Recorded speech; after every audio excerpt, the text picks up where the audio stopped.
అమంగళకరమైన పనులు చేయడం వల్ల అరిష్టాలు దాపరిస్తాయి. అందులో మొదటి 10. 1. మంచం మీద కూర్చొని భోజనం చేయకూడదు. 2.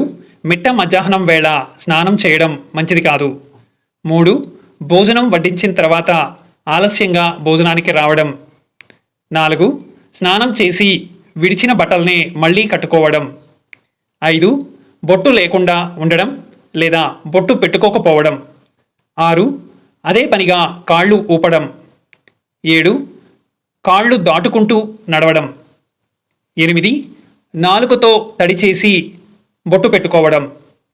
9. ఎడమ చేతితో పిల్లల్ని కొట్టడం. 10. అన్నం తింటూ వేళ్ళు చేతులు నాకడం. ఇవన్నీ కూడా అమంగళకరమైన పనులు. వీటి వలన అరిష్టాలు కలిగి జీవితంలో ఎదుగుదల ఉండదు.